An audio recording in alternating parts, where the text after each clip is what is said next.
Friends, स्वागत है आप सभी का मेरे यूट्यूब चैनल डीएस पाठशाला में। तो आज की क्लास में जैसा कि आपको पता है टेस्ट नंबर इस 7 है 8 है, जिसमें हम स्कूल मैनेजमेंट के जो फर्स्ट पेपर है स्कूल ग्रेड फर्स्ट का, उसमें आने वाले क्वेश्चनों को देखते हैं। तो इसमें 61 नंबर जो क्वेश्चन है वो स्कूल मैनेजमेंट से संबंधित है, उसको करते हैं।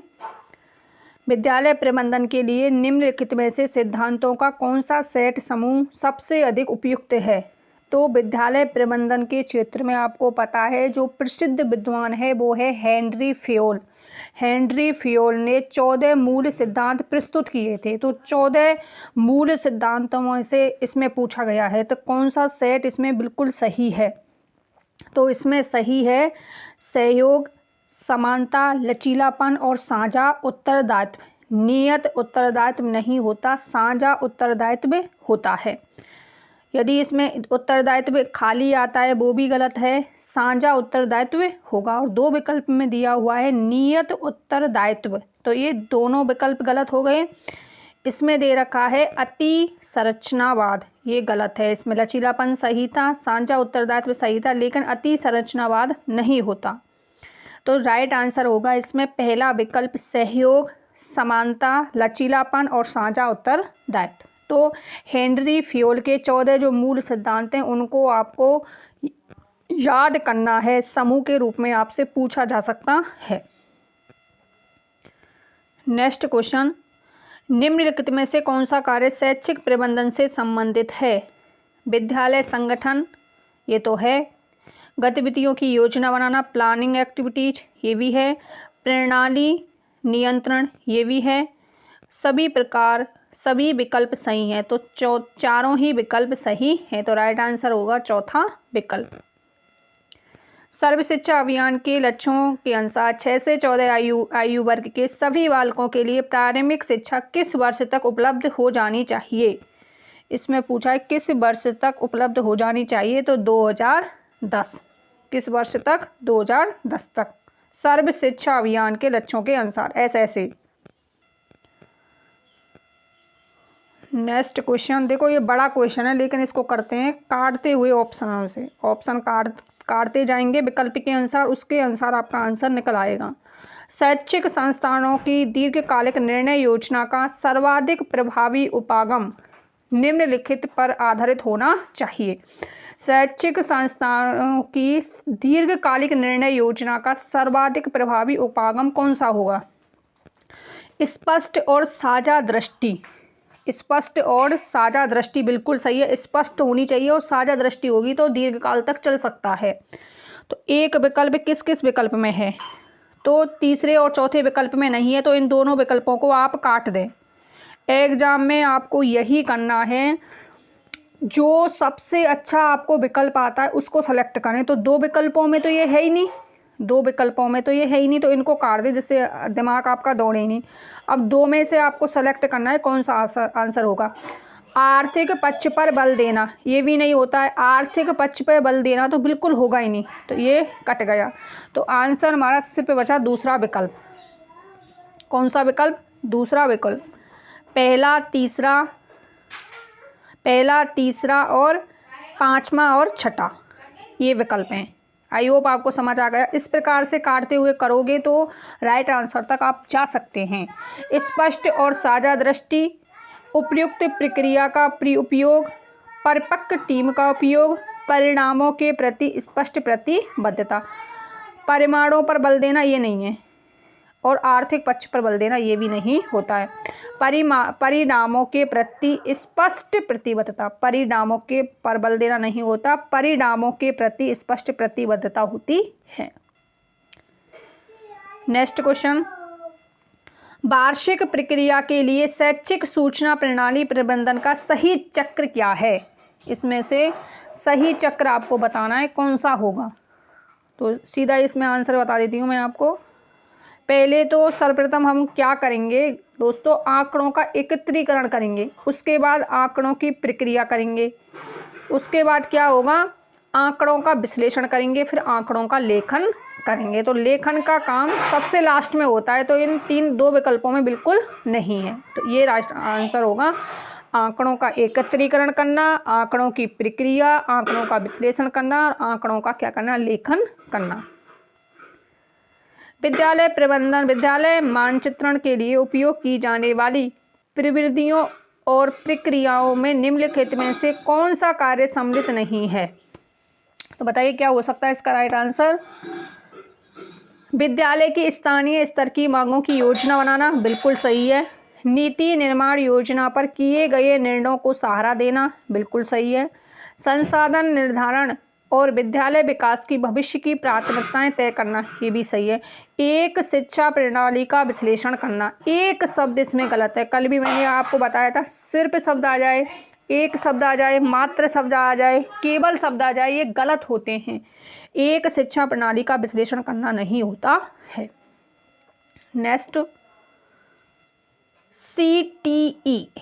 CTE college of teacher education, CTE के कार्यक्रमों में निम्नलिखित में से कौन सा सम्मिलित नहीं है? पूर्व सेवारत शिक्षा कार्यक्रम, बिल्कुल होता है। सेवारत अध्यापक प्रशिक्षण, बिल्कुल होता है। क्रियात्मक अनुसंधान, बिल्कुल होता है, लेकिन अध्यापक शिक्षा के लिए सेवा शर्तें नहीं होती हैं।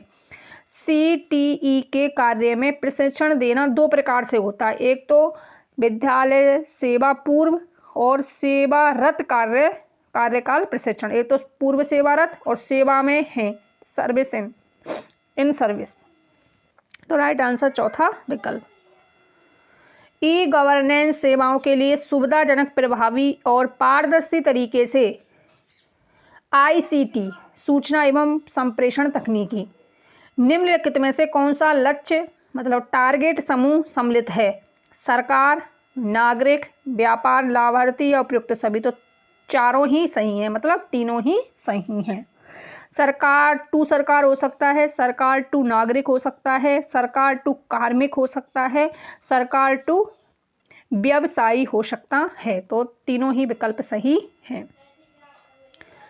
एडुसेट कार्यक्रम सर्वप्रथम कौन से माह एवं वर्ष में प्रक्षेपित किया गया था? तो इस क्वेश्चन पर स्टार दिया गया था। आंसर की में लास्ट में मैं आपको बताऊंगी कि इस पर स्टार था कि नहीं, आप स्वयं देखोगे आंसर की में।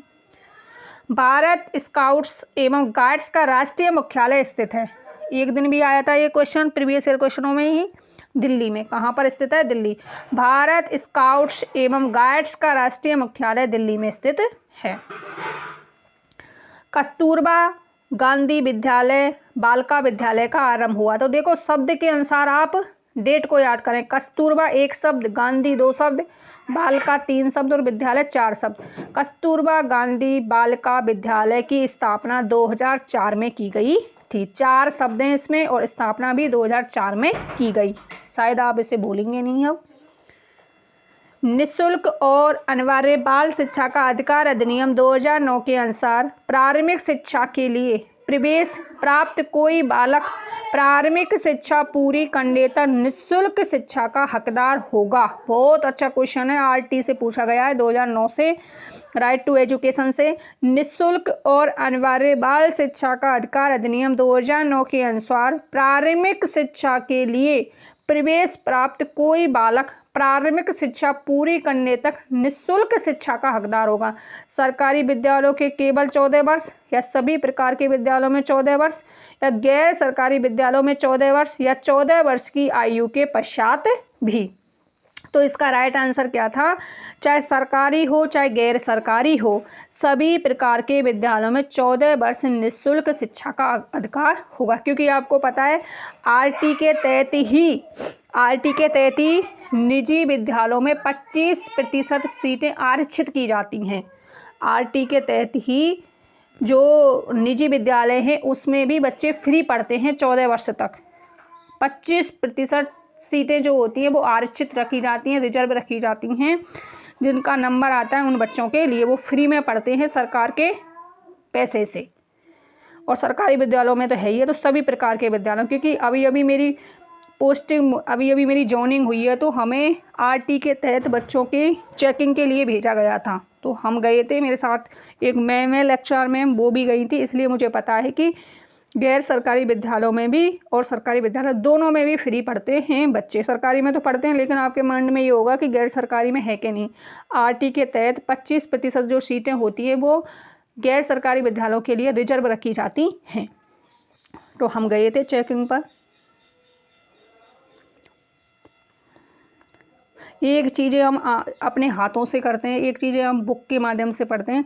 अब तक हमें बुक में ही पढ़ा था कि 25% सीटें आरक्षित होती हैं, लेकिन हम गए थे चेकिंग पर, हमने वहाँ देखा था, बच्चों के रजिस्टर देखे थे, बच्चों से पूछा भी था कि ड्रेस मिलती हैं या नहीं मिलती, फीस लेते हैं कि नहीं लेते, बुक्स देती हैं कि नहीं देती सरकार। तो उन्होंने बोला सारा कुछ हमें मिलता है। निःशुल्क और अनिवार्य बाल शिक्षा का अधिकार अधिनियम 2009 में वर्णित समुचित सरकार के कर्तव्यों के अनुसार केंद्रीय सरकार का उत्तरदायित्व होगा। केंद्रीय सरकार का पूछा है इसमें। अध्यापकों को प्रशिक्षण प्रदान करना। अगला दे रखा है इसमें, आसपास पड़ोस में विद्यालय की उपलब्धता को सुनिश्चित करना, अध्यापकों को प्रशिक्षण प्रदान करना, आधारभूत ढांचा प्रदान करना, लेकिन शिक्षकों के प्रशिक्षण के लिए मानकों को विकसित और लागू करना केंद्रीय सरकार का काम है। ये 3 काम तो स्थानीय सरकार के हैं, लेकिन केंद्रीय सरकार का काम क्या है दोस्तों? शिक्षकों के प्रशिक्षण के लिए मानकों को विकसित और लागू करना। नेक्स्ट क्वेश्चन, निःशुल्क और अनिवार्य बाल शिक्षा का अधिकार अधिनियम 2009 के अनुसार अध्यापकों द्वारा निम्नलिखित में से कौन सा उत्तरदायित्व पूरा नहीं किया जाना है? माता पिता अभिभावकों के लिए नियमित बैठक, विनिर्दिष्ट समय के भीतर संपूर्ण पाठ्यक्रम पूरा कराना, प्रत्येक बालक की अधिगम की क्षमता का आकलन करना, शैक्षिक कैलेंडर का विनिश्चय करना। शैक्षिक कैलेंडर ये थोड़ी कर सकता है आरटी। शैक्षिक कैलेंडर तो माध्यमिक शिक्षा विभाग बीकानेर के द्वारा शिबरा नाम से किया जाता है। शिबरा एक कैलेंडर होता है जिसमें राजकीय अवकाश का कैलेंडर होता है कि किस किस दिन छुट्टी रहेगी। शिबरा कैलेंडर हमारे स्कूल में भी है। तो इसका राइट आंसर क्या होगा कि शैक्षिक कैलेंडर या पंचांग का विनिश्चय करना आरटीई 2009 का कार्य नहीं है और तीनों ही उत्तरदायित्व हैं। इसका काम माध्यमिक शिक्षा बोर्ड के द्वारा किया जाता है। निम्नलिखित में से कौन सा राज्य में राष्ट्रीय मिलिट्री स्कूल स्थित नहीं है? राष्ट्रीय मिलिट्री स्कूल नहीं है बताना है दोस्तों। तो हिमाचल प्रदेश है, राजस्थान है, कर्नाटक है, लेकिन पंजाब में नहीं है। तो ये 15 क्वेश्चन थे फिक्स। इसमें 2018 का पेपर है ग्रुप बी का। इसमें 15 क्वेश्चन आए थे और इजी थे, कॉमन सेंस के थे। यदि आपने थोड़ा सा भी पढ़ा है तब भी कर सकते थे आप। अब मैं आपको आंसर की बता देती हूँ। 69 जो क्वेश्चन था उसमें क्या माना गया था, क्योंकि आपको किसी भी क्वेश्चन में डाउट करने की आवश्यकता नहीं है। आप देख सकते हैं इसमें आंसर की में 69 जो क्वेश्चन है इस पर स्टार लगा हुआ था फाइनल आंसर की में। तो आप देख सकते हैं इसका कोई भी आंसर नहीं था। और मैं आपको बता देती हूँ, आप देख सकते हैं ग्रुप बी का एग्ज़ाम है, ये 2018 में हुआ था। 20 में 18 में नोटिफिकेशन आया था, 20 में एग्जाम, 21 में आंसर की आई थी, फाइनल आंसर की 4 रिजल्ट। ओके गाइज, तो आई होप आपको ये क्वेश्चन अच्छे लगे होंगे। अभी 5-6 पेपर और हैं, उसमें आने वाले स्कूल मैनेजमेंट का जो क्वेश्चन है, जो पार्ट है, उसको भी हम सॉल्व करेंगे धीरे धीरे। आप क्लास को शेयर करते रहिएगा अपने बाकी दोस्तों के साथ और बेल आइकन को प्रेस कर लें जिससे आने वाले न्यू वीडियो का नोटिफिकेशन आपको मिलता रहे। मिलते हैं नेक्स्ट वीडियो में, तब तक आप अपना ध्यान रखिएगा। Bye bye, take care all of you.